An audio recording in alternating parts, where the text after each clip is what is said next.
2/3 of Americans are at risk to experience blackout.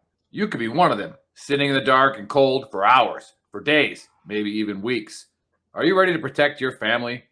You could be with Patriot Power Solar Generator 2000X. Folks say this new solar generator from 4 Patriots is worth its weight in gold. Why? Because this generator has double the capacity and is expandable so you can run the big appliances like your fridge even longer.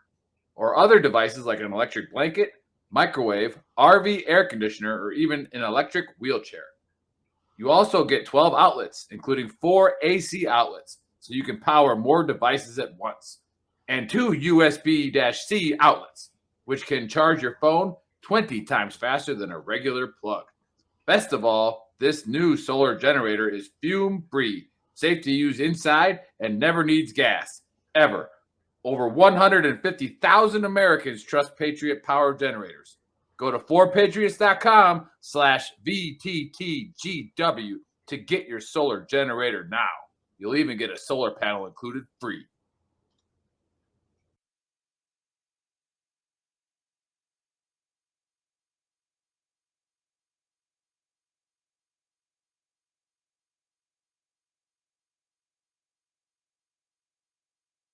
Hey, what's up, trash talkers? Listen, it's impossible to fight, okay, if you don't know what you're fighting for.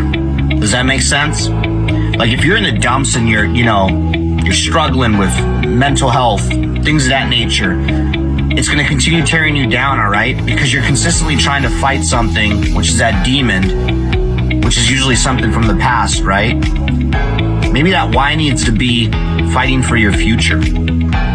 Let that be your why. Get the hell up and start fighting for your future. Stop fighting things that happened in the past. Easier said than done, right? Go seek help. It's okay not to be okay. A lot of people need to hear this.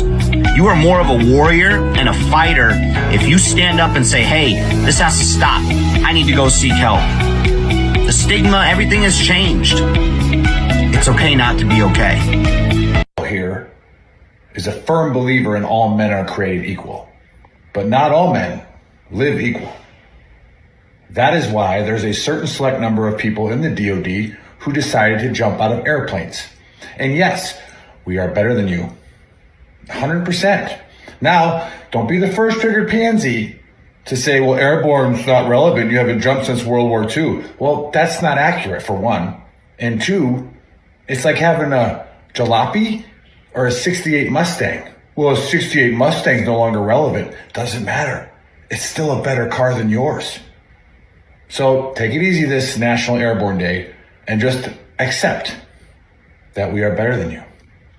So, 2 things for today's Honesty Cap.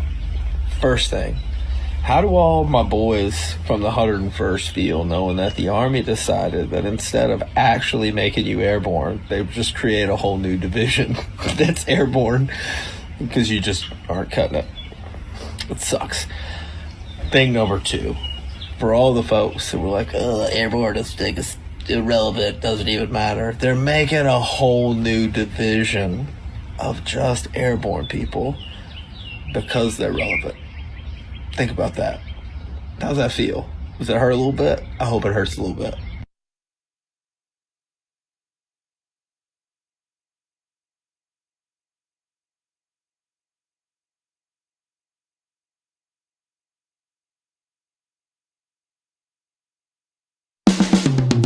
This is the Veteran Trash Talk Hour, hosted by Nick, Dave, and Buddy.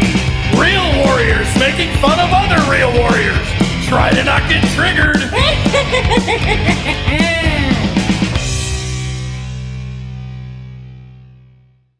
What's going on, Trash Talkers, Gruntworks Nation? Welcome to episode 152 of the Trash Talk Hour. Special guests today are retired Lieutenant Colonel, author, and president of Upgrade Training for Life, Eric Hendrickson, and his battle buddy, Socks. And as usual, I'm here with Buddy and Nick. Happy Saturday. Cheers. Happy Saturday. We got Hendro and his Socks. His battle buddy, Hendro and his Socks. How's everybody doing today? Awesome. Doing well.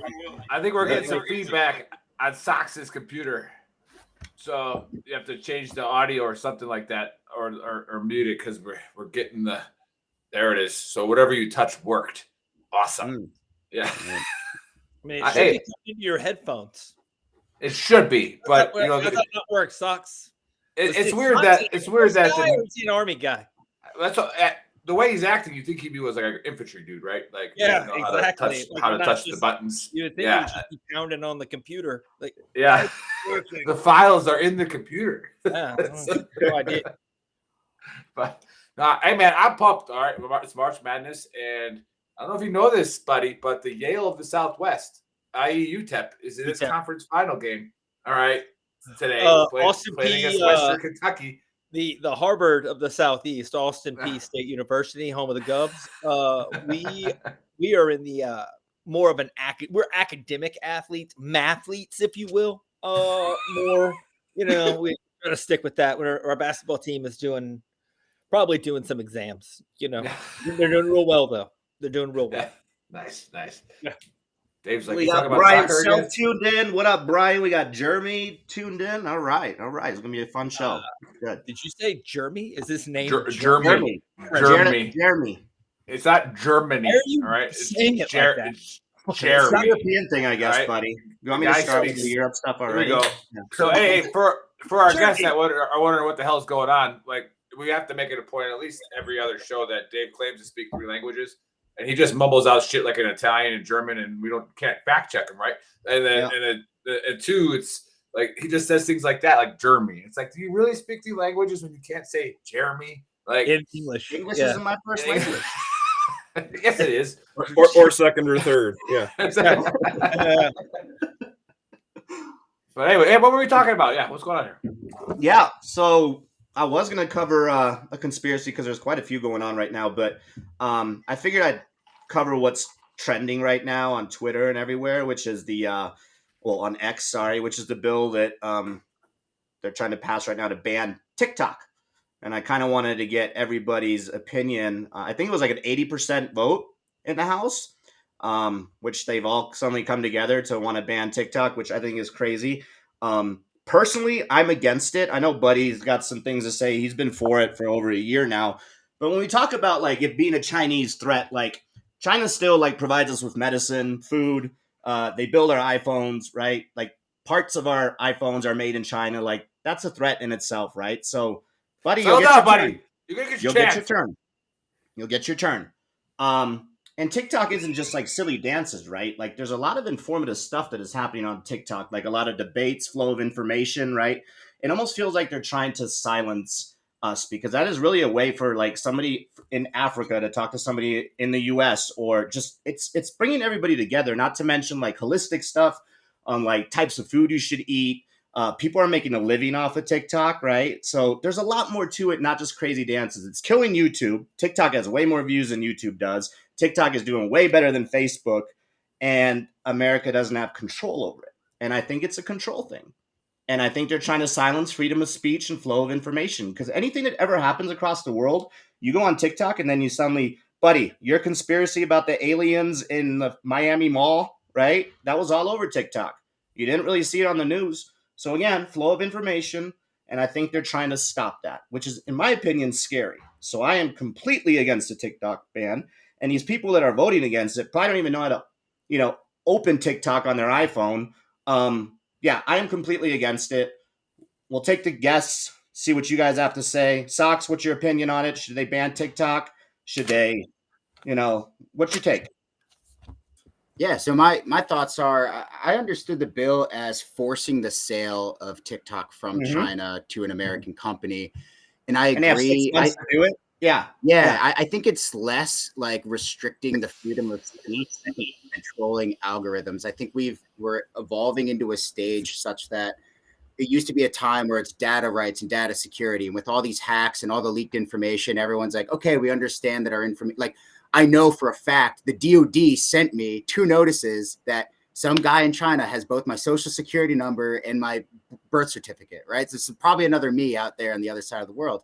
But realistically, I think it's control of the algorithms, right? So I don't even care about the data. I want to be able to predict 1 year from now, 5 years from now, 10 years from now for this individual person. I want to target what you're going to buy. I want to influence what you think and how you feel about certain topics and conversations. Yeah, and that's all of the internet essentially, right? I mean, they all do it. And I'm just like, yeah, TikTok. Why specifically TikTok? You know, because like that's what happened with Twitter, now X. You know, Elon kind of cleaned that platform up like big time because it was kind of leaning towards a specific political party.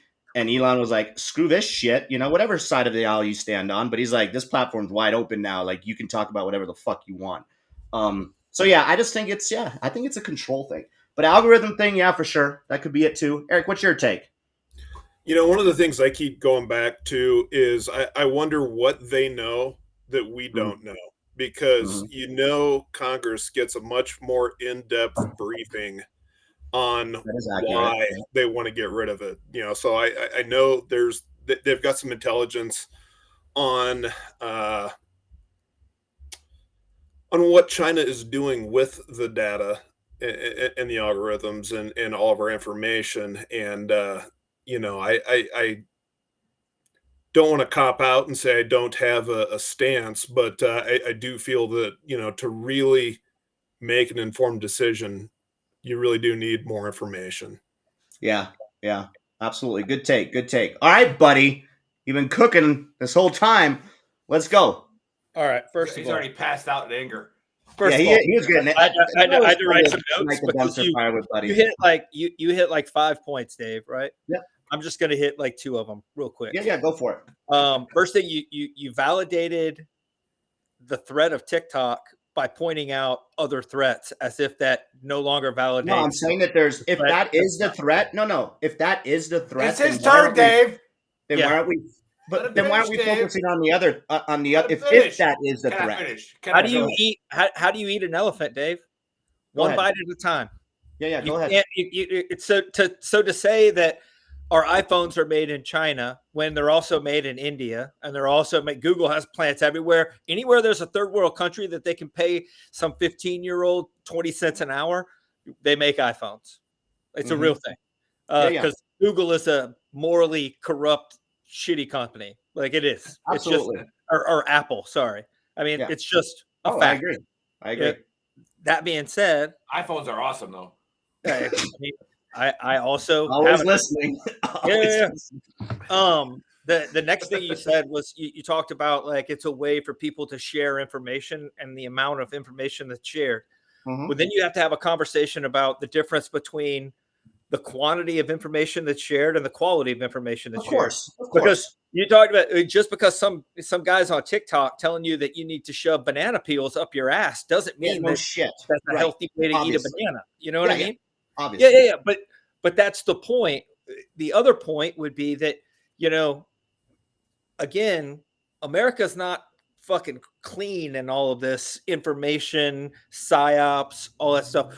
We've created entire movements that overthrew large governments in the Middle East using Facebook. Yeah. So why wouldn't we want to keep China, who is a threat, from doing the same thing to us? And of course, naturally, if America's going to have propaganda in it, we want it to be American propaganda, not Chinese propaganda. Of course. If we're going to be manipulated, I mean, where is that algorithm though? Because like I'm definitely not in. I don't know. I would guess somewhere in China. I mean, if you're saying a threat to us, then it should be like all over our algorithm, right? Like TikTok users in the U.S. Because like they also talked about like obviously those challenges that people are doing, where you know punching people in the face. Obviously, there's some stupid shit on there that is. No, that's just because people are also inevitably. People are stupid and mob rule is a thing. Yeah. And who does TikTok really get with all of those challenges?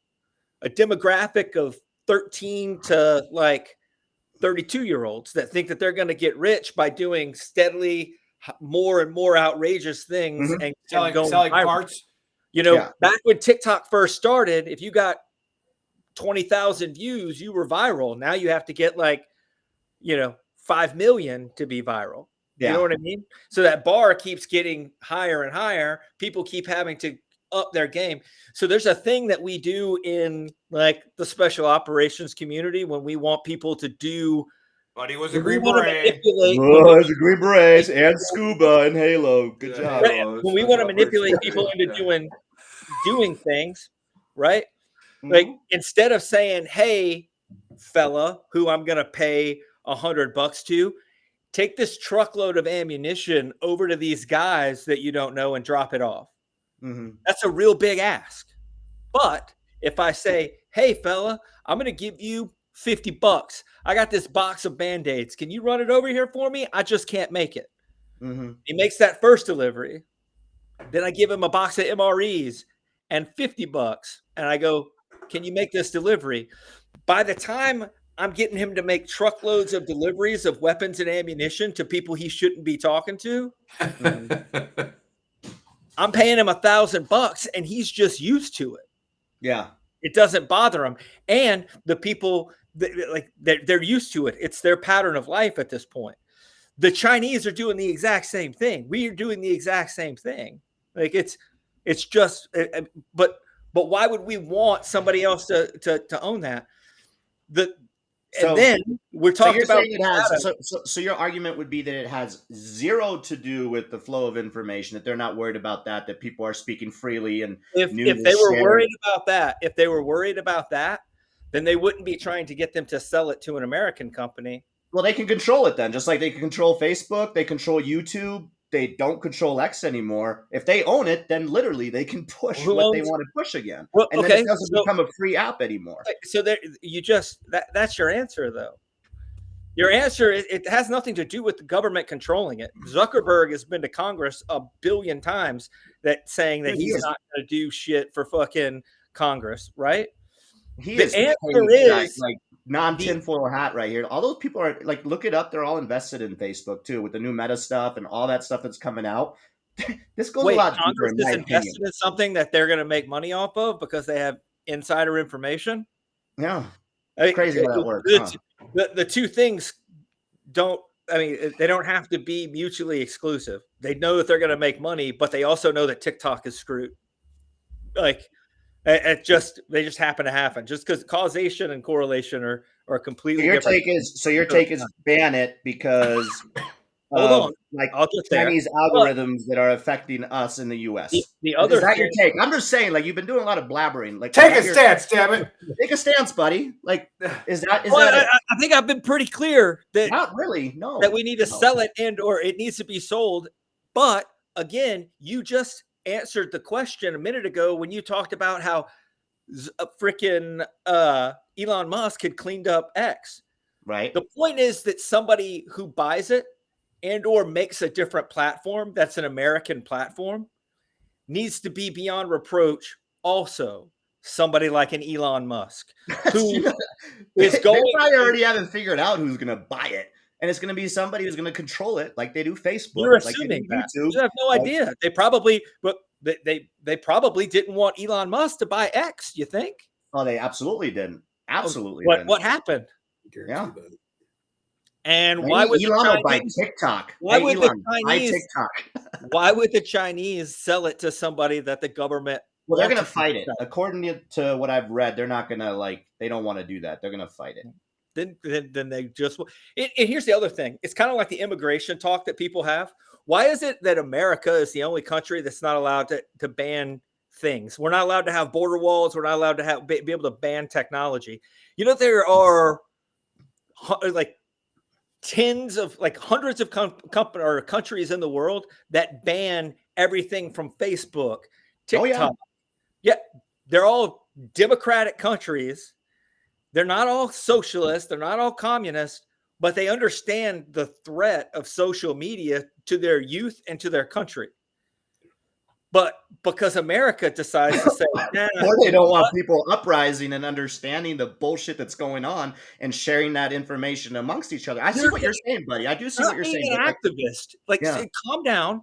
Quit trying to be an activist just because you want to be an activist, and actually think about the pragmatic approach to why people would not want the Chinese to manipulate Americans. Are you for real?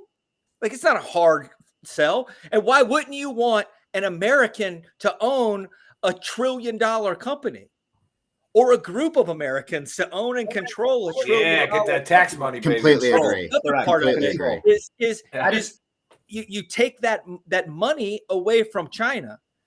China. I mean, we They could are- take their they money are away bad. from China Now, in hundreds and of then- other fashions and ways too, because I mean, like, but anyway, yeah, I think we're beating around the bush. Legitimately talking to you right now, it's like talking to like a Yeah, woman. I thought we were going to Rated get R. into, I thought we were going to get into the puppy that lost his way. Yeah, Eventually. hold on. Like, But the last thing is, or my last point to the whole it's TikTok a thing. dog. and we just You got talked to about- feed it. We just talked about data mining and what could the Chinese be doing with your data? Well, if you collect enough data, you can target individuals and groups of people. People are all worried about like some Russian or Chinese EMP. We have a commercial. I hate that shit. Why does my computer do it? I don't know. Anyway, we have a commercial. Chinese. Because you're special. We literally targeted. started the show off with a commercial talking about everybody losing their power, you know, and when people think about that, they think about like an EMP from Russia or China that destroys the infrastructure and all the power. Mhm. That doesn't make any sense. That makes just as much sense as a nuclear or biological weapon used on a place that you want to control, right? Because at some point you have to be there. So you have to put your people in a position where they don't have electricity, they can't communicate with other people, and there's nuclear or biological waste. What makes more sense is to have a targeted approach and attack groups of people and infrastructure specifically that you can fix once you get there. It's the same Carver matrix that we do when we invade or destroy another country. We don't blow up bridges and completely destroy them generally. We make them unusable so that the enemy can't use them, but we can patch and fix them and then use them. The same exact thing that the Chinese would want to do if they were to attack us. Well, if they could find all of the red-blooded Second Amendment loving Americans and cut them from the grid and keep them from being able to move, communicate, use money, do all of these things, they've already won half the battle if they do anything. So again, at the same time, we have like the Secretary of Defense and people saying, hey, we need to let the Americans know about this threat that's out there that they haven't been able to tell us about. We're also talking about the Chinese having all this data. We're talking about the Chinese having all of these hacks into our critical infrastructure, shutting off hydroelectric dams, turning off the cooling units to nuclear plants, all of this stuff that they could do to cause chaos and then cut off this communication system that you're talking about, or manipulate it so that it doesn't seem like anything's going on, or it's only going on in big places and nobody needs to do anything about it. That's a threat, my man. And you don't want to give that. I would not want to let the enemy hold that artillery piece when I could just simply take it away from them and say, no, we're not going to do that. Wow. And they can gather all that was a- information from all was the a other haiku. platforms too. But anyway, yeah. And at the end of the day, what are we really losing?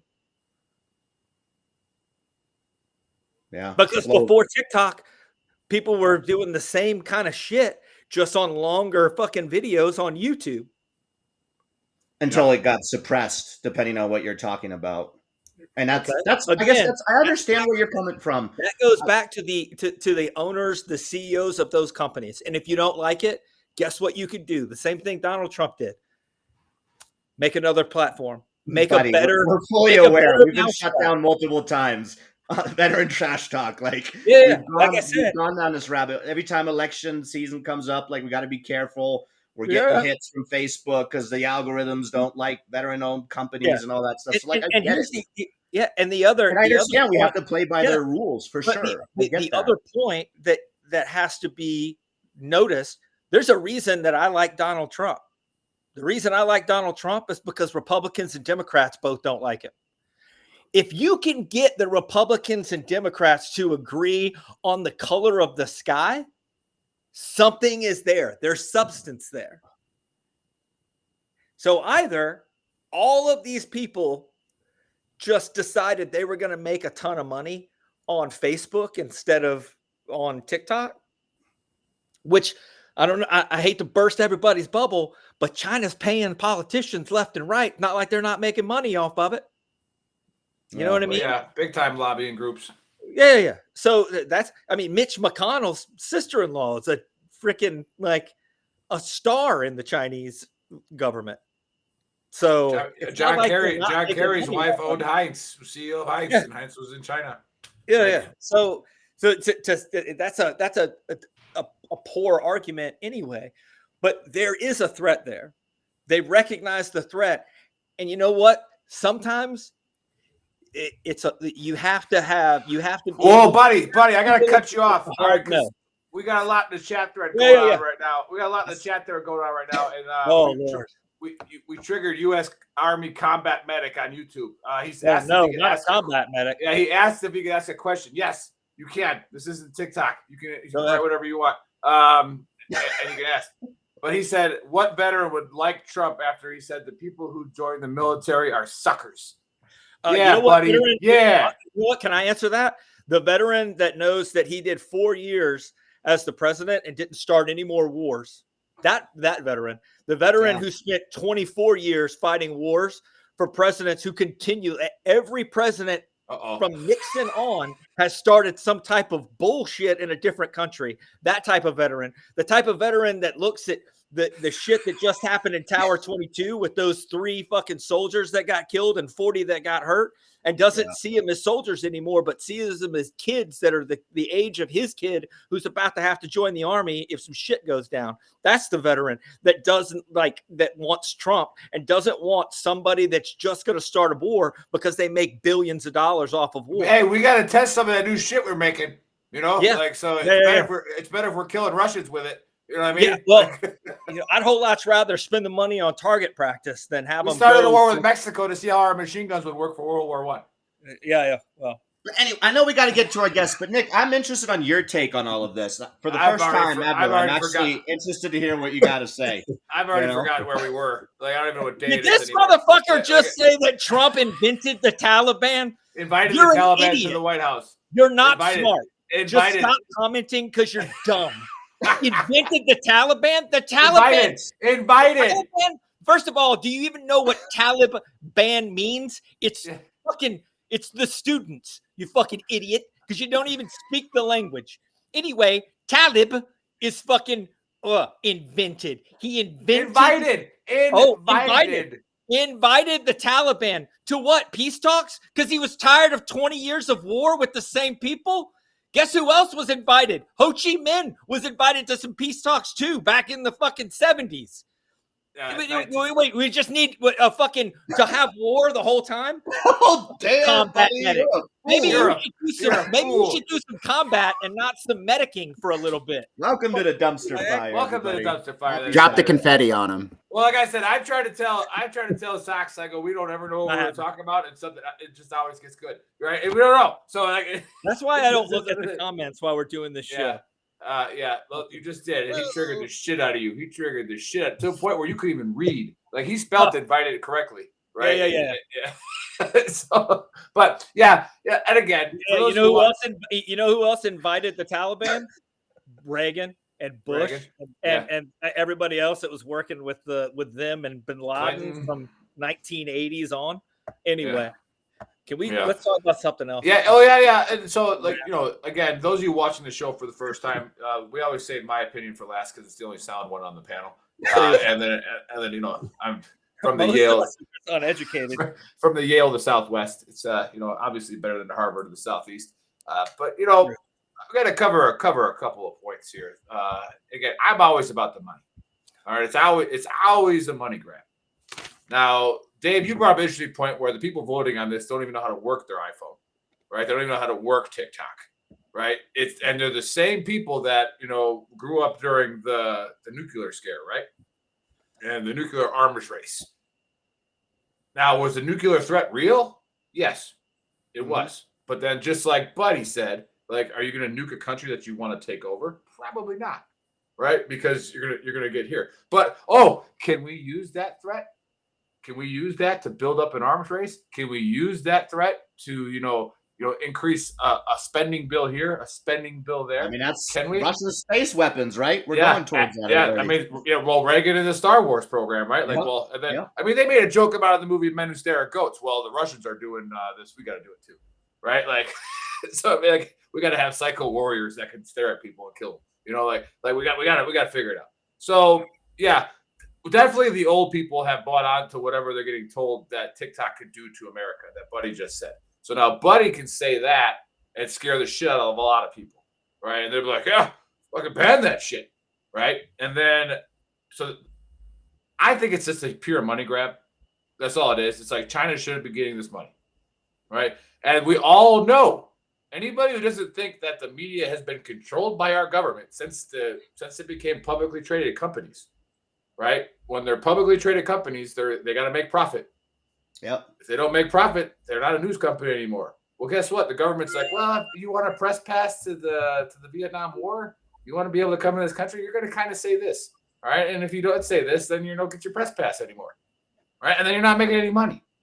So yeah, that, like Buddy's point is accurate to where we want to control the propaganda, but the main thing is we want to control the money. We want to control TikTok because it's worth trillions of dollars. Yeah. Right. So that tax money coming in here, You think it's a money. Your main thing would be it's a money grab. 100% it's a money grab. So, but then again, as an American citizen, I'm all for the ban. Right, like for that purpose. Right, like yeah, get that money over here. Fuck them. Right now, as if I was a human being and lived in the fairy tale that most liberals live in, oh, we should all be free and everybody's nice to each other. Then no, I don't like it. But that's just not reality. I mean, so that's the take on that. Good Here we go. Good discussion. Yeah. Oh, wait, I gotta read what your boy's saying, buddy. I'm not even looking at it anymore.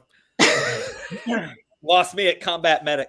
Yeah, first of all, combat medic, Reagan didn't throw Ollie North under the bus. We actually had his counterpart on this show, Colonel Nightingale, talking about the operations there, and Colonel North didn't dot all of his I's and cross all of his T's in his paperwork, so he was the fall guy, right? Bad staff. Big facts. Bad staff. He loves, dude. This guy is on you. But hey, buddy, do you have an honesty cap? Because we kind of took a long time on the. Actually, I do, but it might take. Let's a little do it. bit. No, let's just do it. Let's do it. You know We're on what? a roll. Yeah. All right. Well, because you know what, it kind of segues from our last topic into our guest. So we'll do it. I was looking at TikTok the other day, and I was like watching people bitch about how a single family income back in like the 1980s could pay their bills and do all of the things that they wanted to do, and now both families working one or two jobs at least can't pay their bills or can't subsist. And I was thinking about it, and I was like, well, why is that? And it turns out the biggest reason is not because of, the biggest inflation up there, large reason, right? But one of the biggest reasons after inflation is the fact that in the 1980s, which I don't know if you guys remember the 80s, but I was born in the 70s, so I do.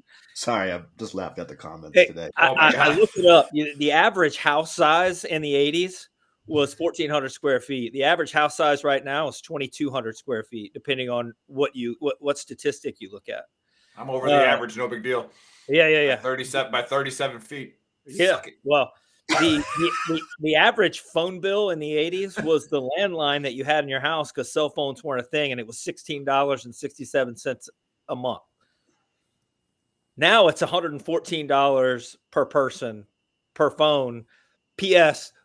In the 80s, the phone cost like $30 and it had like a cat whisker on it or whatever. And now you've got a $2,000 iPhone that the Chinese put together for 50 cents an hour.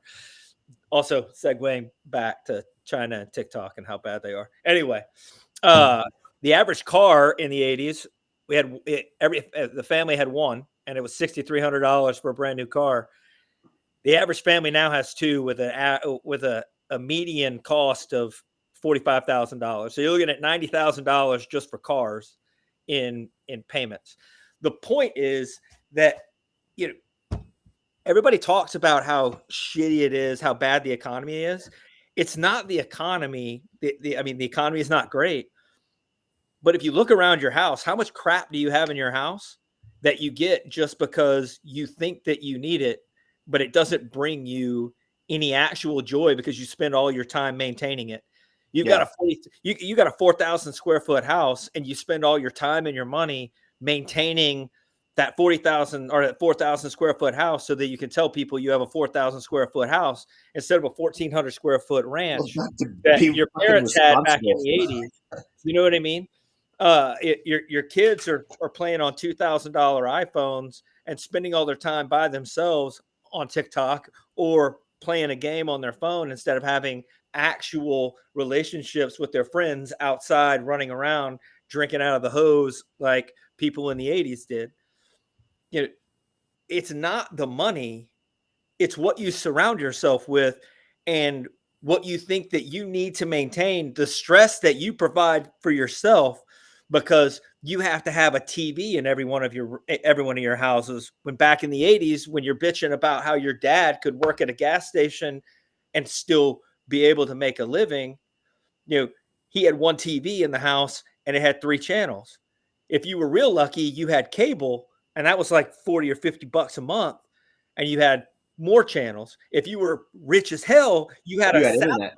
A giant satellite in your backyard. In the backyard that rivaled some shit that NASA's got, and you got Cinemax. You know what I mean?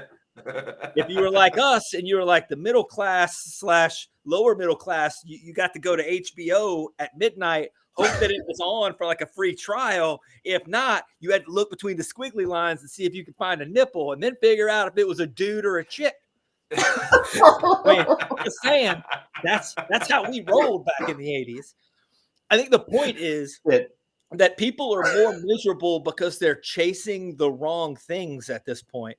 They're chasing material stuff because they think that material stuff is going to be the Venus flytrap of people. Influenced by what? The media. Yeah, it's going to bring people in so that they can hang out and have something. They can talk about their latest iPhone, or they can talk about their cool brand new car that's only cool for 6 months or a year until the next cool car comes out. Like, I think that as a people, we need to take a break, slow down, and look at what actually makes people happy and invest our time and our money into that stuff and stop worrying about the economy, buying extra crap, making sure that your kid has the latest and greatest iPhone so that he doesn't get made fun of at school. Like, my kid had a flip phone for the longest time. Hard to get on TikTok. You got a flip phone, dog. Yeah. So therefore, I gotta side with you a little bit on that one, buddy. Is, you know, I tell my children, I was like, hey, look, like, I give them technology because I don't want them to fall behind in that technology race that they have to do in school. However, it is very controlled and is probably the most contentious point in my house is the phones, right? And then they get all pumped up and jacked up when they're kicking everyone else's asses in sports. I'm like, no shit, because I have you outside. I have you doing other well-rounded things, you know, and it's like, you're going to set yourself past everyone else on this planet if you're able to get outside and work and do things, right? And actually meet people, know how to talk to people. Like, you are going to dominate in this society. At this point, if your kid has the ability to look another human in the eye and have a conversation, they are already far and away above the normal, what I've seen, even in young adults and like up to like 30-year-olds who cannot look somebody in the eye and have a conversation or even say good morning, good afternoon. I said good day because I was just in New Zealand. But you know what I mean? With the All Blacks. Yeah. So that sounded worse than it is. Yeah, it does. I like that. That was a good message, buddy. That was a good message. I like that, man. And I'm gonna segue that into our guests, all right? Because that's a good one about having a conversation, about being able to talk to somebody. All right, about being able to be that battle buddy, be that airman, seeing as these are 2 Air Force studs here. But I have the distinct pleasure to introduce Hendro and Socks as their call signs. Now, rumor has it that Hendro tried to join the army, but they didn't let him. And then he went into a state of depression, right? And he decided that, you know what, I don't know what I'm going to do with my life, right? And so he's like, I'm just going to write a book, right, about why I'm depressed and how not to be depressed. Actually, none of that's true. He was a retired lieutenant colonel, and Socks introduced me to him. Socks and I are good friends, and we got to read his book. He wrote an awesome book about just certain ways to take different looks at life, different looks at problems. I think what is the second chapter is identify the problem. Like, what is the problem, right? So I'm excited to have these guys on the show. So Hendro, Socks, welcome to the Dumpster Fire. Tell us what you got going on. And but wait, before that, somebody did say we should just go back to MySpace. I agree. All right, MySpace. Dude, Tom was my best friend. Bring back Tom, bro. Bring back Tom. Yeah. So yeah, what we got going on? What are these Air Force guys doing on the show? What do you got going on, Eric? Oh, just trying to enjoy life, man. I got a new job. I'm the new resilience director at Holloman, so trying to put into practice what I wrote about on the book. So trying to bring connection and meaning to everybody's life at Holloman. About a month and a half into the new job, so firmly in the middle of trying to figure out what I'm supposed to be doing. Nice. You know how it is. Yeah. So how did you and Socks get to know each other? A few years back, I was deputy group commander at Holloman. So for all the Army people out there, there were 5 squadrons. Six actually, if you count the 2 that were at other bases. But 6 squadrons underneath our group, and Socks was one of the instructor pilots that we had working for us. And I don't remember exactly how we ended up meeting the very first time, but I always just offered to mentor anybody that was interested. And Socks made it into my office at one point, and we just started chatting, and seems like we were kind of cut from a similar cloth. We weren't just gung-ho, but we also liked to read and tried to make ourselves smarter at the same time. Nerds. And so we just ended up meeting on a semi-regular basis. So you guys up until reading. What did you guys do in the Air Force? You guys, what is the MQ-9 thing? Because when I first met Socks, he said I was an MQ-9 pilot, and I was like, did you fail out of flight school? Like, I don't know what that is. It can be an oxymoron. Yeah. So what do you guys do?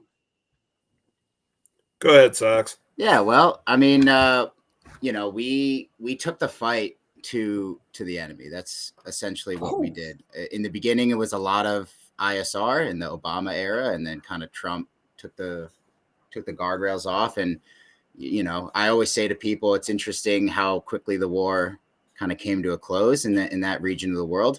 And I think a lot of it was kind of like very precise kinetic execution from the aviation partners, right? So military out in Syria, Afghanistan, Iraq. So you spend a good amount of time flying. I put the quotes for all the people out there, but you have a HOTAS, right? The hands on throttle and stick, and you have a bunch of screens and information, and you have 4, Hellfires and 2 500-pound GBUs. And, you hope that, one guy who's looking up isn't the guy that's on the hit list for the day, because otherwise it's going to be a bad day for him. And ultimately, that's kind of where we ended up. And, it was a lot. It was a lot. And then you go back where I ended up meeting Hendra was back in the International Training School. It's the largest MQ-9. It used to be MQ-1, MQ-9 aviation training school in the world. We had a lot of international partners, Royal Air Force, Italians. We had the Dutch, a lot of great, the Spanish as well, a lot of great people. But just to circle back real quick to Hendros, how we met was like a suicide prevention. I was the innovation officer as like a shop job to bring, leading edge technology to the warfighter. And we found this virtual reality software for suicide prevention resilience. And that seemed to be Hendro's MO. And so we really kind of connected about the message. It's something that means a lot to me personally. And I think it means something to not only probably a lot of people, here, anyone who's listening as well, but it's something that is near and dear to my heart, especially in the veteran in the military community. And I noticed right away that Hendro took a very keen stance on what it means to like stand up, create belongingness, create culture of meaning. And funny enough, I think you guys are a great connection because that's also how this podcast started during COVID. So I wanted you guys to connect, because I think this is like a group of like-minded individuals who ultimately want what's best, not only for the DoD and the veteran community, active duty or veteran, but also there's a lot of things that people can take from these messages because maybe they're not tried or they're not in life and death scenarios, and they don't have some of that existential suffering. Conversely, there's a lot of lessons of resilience built through that kind of forcing function of going through that and coming out the other side. Right. And then, it reminds me, like when I was reading the book about how, and then Buddy brought up pre-show. So for those, we don't want to give the whole book away because y'all motherfuckers need to go buy it. Right. So all y'all listen and watch and go buy the book. Right. Because anytime you can read a different perspective, even if it fits your bias or if it doesn't, but you just look at things a different way. And like you said, Sox, we started Veteran Trash Talk to bring, a community together where we highlight things, right? We highlight who's doing something awesome, right? Who's going out and making a difference, right? And then hopefully that message sparks somebody else, right? Maybe either they go get help from that person or they go do something great, right? And that in turn will help the overall system of things. And I get reminded because I was just with the Sergeant Major of the Army 2 days ago at the Pentagon, and he was talking about how much he hates talking about the way prevention is done. He goes, because when you look at the DoD, it's like 90% of what we do is so awesome. And he's like, maybe even 95 a lot of the times. And he's like, but we focus so much on that 5% that's negative and bad, right? And that's all we're focusing on, as opposed to highlighting, the things that are great, which this will be the segue into Hendro again, is like what is the perspective that we're looking at? Like how are we looking at this? Are we looking at this through a negative prism, a positive prism, both, right? Like holistically. So Hendro, can you explain a little bit about in your book about before we get that, the last point of it was I had another colonel one time. He's like, every time I walk on a military base, I feel like I'm either a racist, a sexist, or I'm going to kill myself. Right. Because that's the only shit that I see all over the walls. Right. And he's like, why is there nothing over the walls about how fucking awesome we are and how great it is to be a part of this team and what winning is like? So that's kind of the vibe I got, Hendro, in one of your in your first chapter that Buddy was talking about. Without giving too much of the book away, I kind of explained like what got you into writing the book, and then I know you mentioned Dr. Joyner, but like how you got onto that method of maybe looking at it through a positive. Yeah. So a few years back, when I was the director of staff at Holloman, you can think of glorified secretary for the wing commander. We had 3 suicides in 4 weeks, and that hit you hard. And I went up and I met with our primary prevention guy, who was a good friend of mine. And, I was talking to him and he shared with me, I'll try to keep this short, but he shared with me that 75% of suicides have no signs. And so I was thinking about it, and, if you think of this as a positive end and this is a negative end, we spend all of our time looking for this subtle shift. Somebody from going to, I'm struggling with life, but there are no signs. Oh, now there are signs. No signs, signs. And even if there are signs, how much time do you have? And it hit me, this is stupid. Why look for this? Let's define this. what is a life that is well lived? What is a life that's filled with meaning, where we are interconnected with each other, that we know that we are a part of an awesome team doing great things? And, rather than looking at this and training people to look for that difference, let's work to push everybody over here. Because all of a sudden, if everybody is healthy, You won't have that other issue. you don't have to worry about Yep. this. It's not an issue anymore. Love it. And I'll be honest too, as a former senior leader, if I have everybody over here, they're doing a better job too. Yeah, called like actual readiness and resilience. Like Yep. I have a formation that's ready to go fight. Like, and Yeah, no, exactly. That's a great point. And it always, I don't want to get you in too much trouble because of where you work, but it's also very dangerous, as what I saw with the colonel I was talking about, is of like, what type of person are you, i.e. gender, i.e. skin color, when you're going to say, I'm focusing on this, right? And then all of a sudden it's like, oh, you're just not sensitive and you don't give a shit.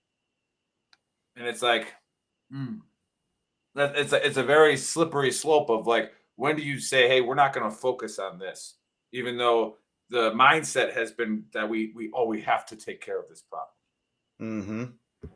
Yeah, where's your Well, priority? I'd say lucky for me, I don't have to worry about that because my job now is primary prevention. So I'm focusing on helping people find meaning in life and connection, and teaching them how to build positive habits to get them on track and stay on track. And I think if you start doing that and you foment the right culture in any organization, I think all the rest of that stuff is by and large going to take care of itself.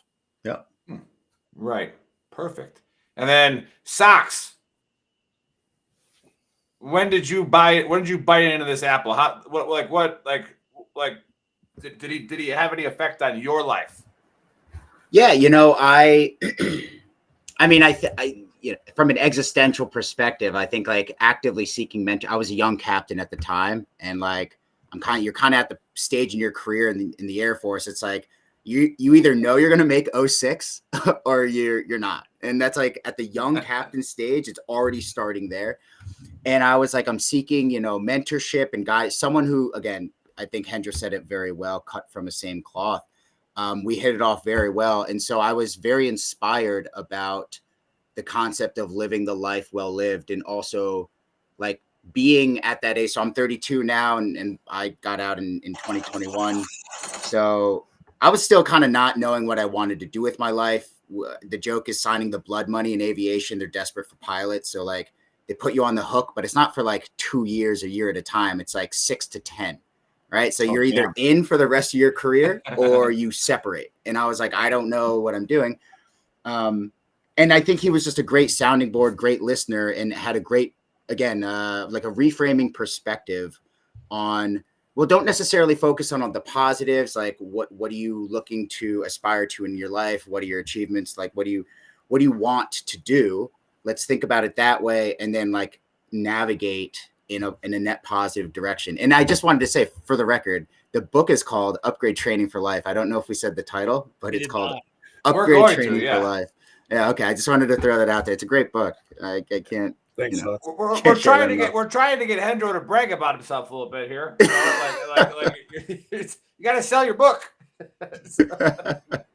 Yeah. So what? Cool. No. No. What were you gonna say? Yeah. So what? Like, how long did? Yeah. Yeah. That's lit today. Yeah. Chris Murphy says, "Fuck veterans. You're overrated." I mean, maybe over you. Yeah. I mean, are we overrated compared to you, or are we justly rated over you? I don't know. You didn't have to click on the podcast, right? Yeah, like You just keep scrolling. You didn't. We're just talking to ourselves. We're not even talking to anyone. Like, chat is lit today. I love it. That was good. Yeah. Because the Chinese are trying to attack us from all the TikTok talk. That guy, and it's always a guy with no picture. Yeah. Here's a question though for Eric. You want to read that, Nick? Go ahead.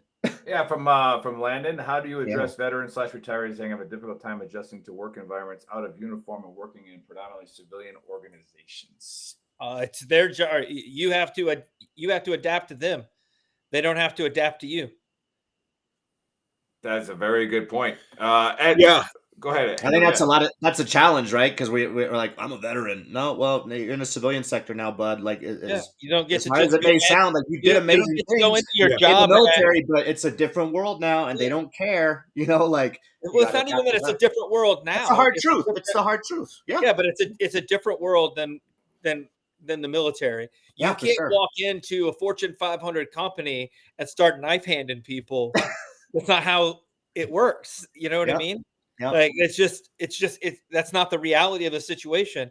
And there are a lot of them, and there are not a lot of you. So I guess the key would be you have to adapt to them.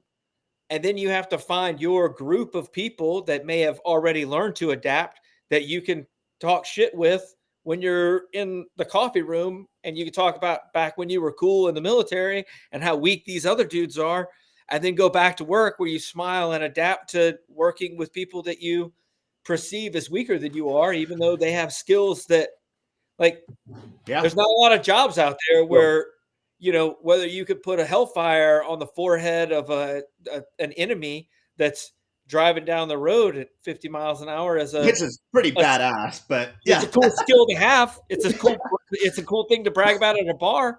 Like, Damn right. I think it's awesome. But And speaking about bragging, Hedro, you got something to brag about. Yeah. You got a claim to fame with something blowing something up. No, I do. I'll get to that in just one sec. But if I can answer this question a little bit from my book, I have a section of the book that's all about connection.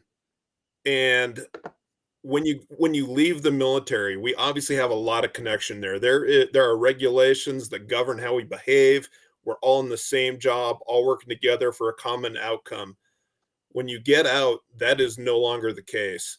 And so one of the points of my book is there is no easy button. You have to do the hard work to come up with what you want out of life. And so when you join an organization in the civilian world, it's up to you to do that hard work, to get to know the people around you, to find common ground, and to learn how to pull together. And if you do that, you'll get way more out of it than if you don't. And so there's no easy answer to it, but there is a lot of hard work. But if you do the hard work, your life will be better for it. So to go to the famous thing that you were talking about, yeah, I actually have the first strike on or purposeful strike on a moving target in RPA history.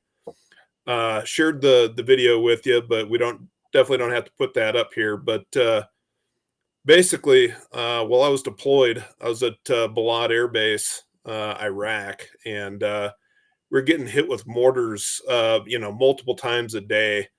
And one day, just grabbed I was at the launch recovery element, and we grabbed a plane back from the people that were flying it, and talked to the JTAC at the local site. He, passed some cords to look at, put the camera there, and sure enough, man, there was a freaking mortar team setting up to hit us.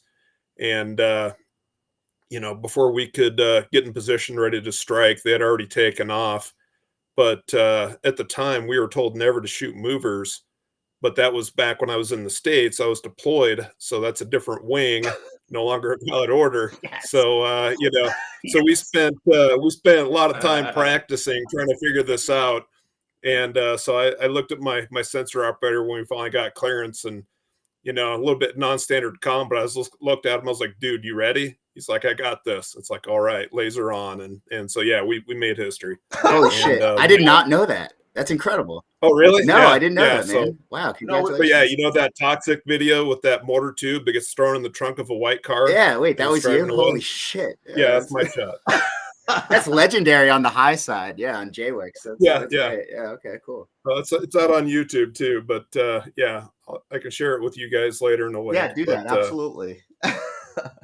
Well, I mean, if we had our producer who was a Marine, we would have played the video. But just getting me to press the right buttons at the right time is you have an Army guy, so he doesn't. Yeah, we have an Army guy doing it. But hey, pitch the book again. Where can we find it? What's the title? And then ask him a question. I'm going to see if I can get this video Okay, the book is Upgrade Training for Life.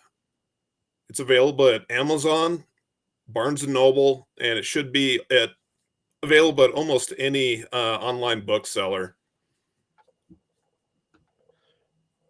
So far, it's got a 4.9 star rating on Amazon. So That's where I got people who have read it like it a lot. Nice. Ask him some questions, buddy. I got to look up this video and get it on Well, the thread. what I was gonna, I was talking to Eric talking back earlier to me. when before we got on the show, and people started trying to make my blood pressure go through the roof. And now it's somebody else's fault. Controls your emotions. Nobody Oh, controls yeah. your emotions, Yeah, buddy. that's You victim control your own. mentality, buddy. No, that's TikTok. Wrong. TikTok Way to be a controls victim. it. That's victim mentality right And you there. know what? I would like to thank those people for giving me the practice to breathe through it and just be fine, and then realize that I can't control stupidity. Anywho, so the first page, like I said, I bought that book a week ago, and I definitely haven't made it all the way through it yet. But the first 2 pages were like I think I was hooked after the first 2 pages. Like I told you at the beginning of the show, right before we started filming, you know, that story that you were talking about, like going and you know, the commander having his briefing about suicide, and then you know, somebody saying, hey, you know, we're paying attention to the wrong thing. Not, you know, you can't prevent suicide, and this is all, you know, kind of not verbatim, but you can't prevent Yeah. suicide, but you can make their, you know, the environment one that's not conducive to that type of behavior. If you make them have something a job worth coming to, and people that actually care about them, just you know, it will take care of suicide, because you're opening the window of opportunity to actually have an effect, as opposed to, you know, the only way you can prevent a suicide is by showing up and grabbing a gun or a pistol or you know, pills or whatever out of somebody's hand. Eh, that's the only way you can prevent the act of suicide. You can prevent the thought that leads people down that path by actually giving a shit about them. And like, I read it, and I would like to think that I spent a lot of my career as a leader doing that without reading it. But when I read it, and it was put in those terms, I thought about it, and I was like, why we go through all this training, and like Nick was saying earlier, you walk down a hallway and there's, you know, this sign about sexual harassment, this sign about suicide prevention, this sign about, you know, but there's nothing that said, like, when you're going through all of your training, nobody just says, hey, if you make people not hate their life, Yeah. probably not going to want to end it, guys. Right. Well, it's And servant like, leadership in when a when sense, I right? I thought mean, that's about the it, definition of it. Yeah. yeah, but when it hit, when it was put the way that it's put in the book, Mhm. like, I legitimately had to like close my computer and just sit. Yeah, you messaged all of us. You're like, Dave, read that first page, bro. Yeah. I was just like, what the fuck? Like, Yeah. why? It's so simple. It Like, is. it's such a simple theory, and when you put it out there, it's so easy. It's so, like, honest, that you're like, wait, hold on, yeah, like, I'm just gonna make their life Well, not suck. Cool. yeah, so I'll share with you what that, you know, more or less what I said in that first page, and that is suicide prevention is a lousy goal. Yeah. Mhm. What does it say about me as a leader if I only care that you're happy enough that you don't off yourself? That says I am a crap leader. Mhm. Instead, my focus should be on getting every single person in my organization to be the best that they can be for them, Mhm. knowing that I will end up reaping rewards from that. But the focus should not be for me, it should be for them. Because when it's for them, then I am actually leading them, carrying them, and loving them. You know, the crazy thing about that is when you set out as that to be your goal, as opposed to prevent suicide or to get people to do the bare minimum to just survive and you try to get them to thrive, I guess, as opposed to just surviving. Yeah. The fact is, when you set out to do that, and that's the perspective you have and the things that you're doing, people also follow you Yeah. a whole lot more willingly. It affects everybody around those people as well. Like, Well, at the end of the day, yeah. at the end of the day, we're talking about the perspective of the military, and everything you do in the military is not going to be easy. There are going to be things that are very hard. There are going to be things that are emotionally taxing. There are going to be things that like you're going to have to deal with farther down the road. There's going to be physical injuries. There's going to be all this other stuff. But if you know that the leader that's asking you to do that stuff actually gives a shit about you, you know that it has to be done. And on the other side of it, they'll still be there with you and for you to make sure that, you're taken care of as best as you can, and you'll follow somebody like that a whole lot quicker than you'll follow somebody that just says, well, you got to do what I say, because That's the worst. Just because I have this rank that I was given, and I said on Friday, remember when I said don't kill yourself? Well, I said it, just don't do it. It's easy, just don't kill yourself. You know what I mean? Sad. Yeah. Yeah. A lot of I'll that share going a on little still story. to this day. Thing. Yeah. Go ahead, Andrew. I'll share a little story from my about 6 months into my squadron command. My first commander's call, I told everybody that I loved them. And, I was like, let me define what love means to me, just so so that way nobody's running for the door. And I said, love is a conscious decision to do what's best for another person, no matter the consequences to myself. And I said, you may not believe that now, but stick with me and you will. And so kind of like you said, everything I did, it wasn't easy, but I worked hard for my airmen. And 6 months went by, and I had a weird appointment on my schedule. And I asked my secretary, what it was. And she's like, I don't know. The wing just called up and they said, you got to be at this place at this time. So I'm like, okay, that's weird, because it was at the golf course. So I showed up. My kind of meeting. And Never a bad surprise. It was, yeah. So I showed up, and it was my squadron. My junior enlisted threw a party for me to say thank you. Wow. And they said, we see how hard you work for us. We just wanted to say thanks. And that's when I knew that yeah, I'm doing it right, because I have a ton of people that trust me and know that I love them, and they're going to show up and work hard day in, day out, knowing that I've got their backs. And if they got something going on, I will do whatever I can to meet their needs as well. It's not just about mine. Right. Yeah. Buddy, you and I were talking about this when we were hanging out in Clarksville, about how, and this goes with what Hendro said about, you're just trying to do the right thing for people, regardless of how it makes you look, regardless of the consequences you want as a leader. And you might not get, that satisfaction or that, that feedback that you're doing it right. You might not get it for a couple of years. You might not get it for 15 years. Yeah. Right. Somebody might call you up 10 years later and say, hey, thank you for doing that. Mm-hmm. And it's like, oh shit, I thought I was just doing what I was supposed to. Like, I thought I was just helping you, and it's like, but you literally have that impact to change a life, and so, yeah, thanks for sharing that story. I mean, to be honest, you're lucky that you got that kind of flash to bang, that there was that kind of tangible thank you. I mean, a lot of people, a good metric of whether you're a decent leader or not is if the people that you're leading continue to talk to you and contact you after, whether they say thank you or not. The fact that they're calling you to either see how you're doing or to ask you for advice or do whatever means that, you did something right.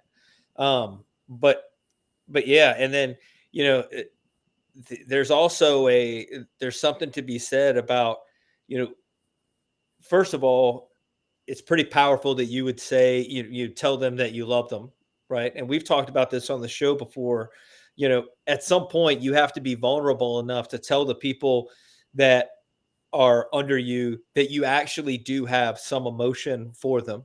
Like that what happens to them does in fact affect you, and you do care.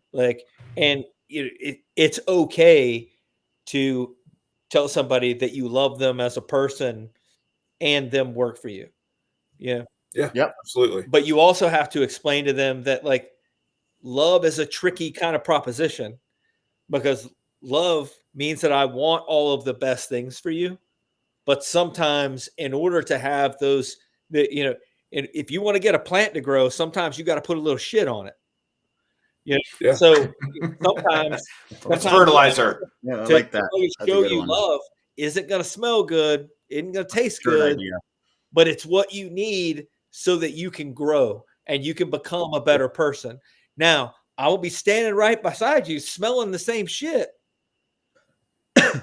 but we've got to go through it in order to get us to another level and just be a better person. I like it. I like it. Yeah. So, buddy, go right into the AAR. Oh, son of a bitch. I couldn't find the video, and then we'll give Sox and Hendro the last word, and Dave can close us out. You didn't take notes today, did you? No. You know what? The AAR is pretty easy. Ban TikTok. Combat Medic is a douche. No. Hey, look, the whole TikTok ban, get upset, don't get upset. Doesn't matter. You can't control it one way or the other. Let's be perfectly honest. So if you let it ruin a meal or ruin your day that you're going to spend with your friends and your family, well, you're an idiot. Because there's nothing you can do about it. Whether they ban it, they sell it, they do whatever with it, it's not yours. Doesn't matter. Do I think, and several of us think that it's probably a good idea? Yeah. Is it a good idea to ban it? Probably not. Not to ban it totally, but to sell it to somebody who is reputable enough to they'll let you have some free speech on an application. Is that a bad thing? No, it's not. Or control. No. I'll get you fired up again. Let's go. It doesn't matter. I mean, you're controlled all the time anyway. Yeah, Mr. Taliban lover. TikTok, whether it's Facebook, you're controlled anyway. Yeah. The fact that you're not controlled would be an illusion that is mind-boggling that anybody could think. That being said, after that, stop bitching about how much your parents didn't have to work. They had to work just as hard as everybody else. The difference is they didn't have all of the bells and whistles that we have. So that's why they didn't spend as much money, because they didn't have all the crap. So get rid of some of your crap. You won't have to work as hard, and you can spend more quality time with the people that actually matter. And then that segues into, Hendro's book and Sox, to MQ pilots just trying to do gangster shit with their friends out here shooting white Toyota Corollas down the road, dropping mortars. Blue Bongo truck. Always Toyota Corollas, always. Yeah, or the blue, Dude, the Hilux. it's always the white Cargo Corolla. trucks. Yep. I'll tell you what, if there's one thing that the globally could cause peace tomorrow, with two things. First of all, John Cena. All third world countries love John Cena. We get him to tell them to calm down. They will. Second thing, one thing we do, ban Toyota. No Hiluxes, no Corollas. They can't even get around. There's nothing they can do. Terrorists is done. They're on foot. They're just walking at that point. In-car meetings are over. That's it. I'm just Done. saying. Hilux and Corolla are the M1 Abrams of our enemy. Let's get rid of them. You know what I mean? Anyway, so look into Hendro's book. Like I said, if you read the first page and a half, you're gonna be hooked. It'll blow your mind, give you a little bit of a different perspective, and it's worth the read. It's an enjoyable read, and it's just enjoyable to kind of look at a different perspective that you might have the same thoughts, but you didn't look at it that way. and it simplifies things a little bit. Upgrade Anyway. training for life. Upgrade your training for your Yeah. whole life. For The whole entire life. thing. Do not look up upgrade your training for your whole life. It won't come up. That's a different book. Don't just upgrade training for life. But I did. I got mine on Amazon, got the Kindle. That way I can, highlight and have the computer read to me because I'm from Alabama. I don't read good. So anyway. But I can listen. That's the AR. All right, Sox. Your last words. Hey, I appreciate show. being on. I'm here to, support Hendro. I think the book is of the utmost importance now more so than ever as like an older millennial on the edge of Gen Z and looking at like Gen Z and Gen Alpha connectedness and thwarted belongingness. So, Hendro takes one perspective of don't look at preventing thwarted belongingness being rejected by your community, your friends, your family, but go seek community wherever it may be. I think social media is driving a huge wedge, and Nick, you talked about it earlier about the flip phone and getting your kids out there and getting after it, and that's very important. And I think it's very difficult and tricky for younger generations. I'm curious about if I'm going to have kids or not because I don't know how infinitely fucked they'll be in generations to come due to the way technology is kind of integrated itself into what we believe to be connection. But the authentic stuff that the members on this call and in this community of people who are listening, what they have may not be able to be replicated in the future if you deviate from technology. And so I think Hendro does a great job laying out. This isn't just concepts and theories. He gives you step-by-step direction on like, this is what you should do. This is what you should think about. Journal here, write this down. It's not just like a bunch of theories in academia and then you have to put the Legos together without the instructions or the IKEA furniture. He sets you up for success as like someone who's writing a book, Upgrade Training for Life, aptly should. So right. Those are my last thoughts. Yeah, well put. Hendro. Well, first off, thanks guys for having me on. Like Sock said, I tried to take a lot of theories and everything, but boil it down so that somebody from Alabama can follow it and apply it in life. So I'm glad that it's working out for you there, buddy. Super true. Yeah. One of the things I referenced in the book, I was driving home and I heard on the radio a study that said 90% of people of young people in England believe life is meaningless. And if you actually believe that and you've lost connection because you spend all your time on social media, your life is destined to fall apart. So I want to challenge everybody out there. There is meaning out there to be found. Seek it out. Find it. There are wonderful people around you. Take the time to get to know them. Connect with them, make them your friends, and your life is going to be so much better for it. Please check out my book, Upgrade Training for Life.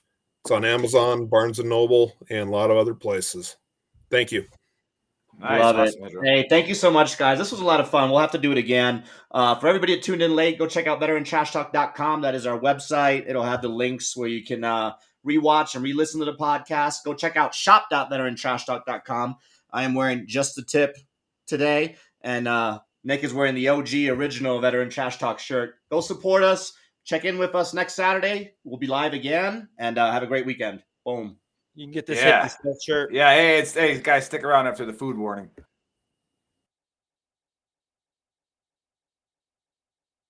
This is a food warning. The UN warns of an unprecedented global hunger crisis. In fact, it's predicted by 2030 that 800 million folks will struggle to feed their families, which means two dangerous things for you. Number one, higher prices at the grocery store. Number two, less food available. And when panic strikes, it will be chaos, making it even harder to get the food your family needs to survive. That's why it's vital, more than ever, to have a survival food stockpile. Introducing the deluxe 3-month survival food kit from 4 Patriots. It has 688 servings of meals for breakfast, lunch, and dinner, with delicious recipes like pancakes, mac and cheese, Aztec chili, and potato soup. They've even got spaghetti and lasagna. This isn't your typical survival food, and over 200,000 smart Americans agree. This is survival food that actually tastes good. But best of all, it's designed to last up to 25 years. You can stash it away and be confident that when a disaster strikes, you and your family will be ready. Go to 4patriots.com/VTT to get the deluxe 3-month survival food kit and the peace of mind you deserve.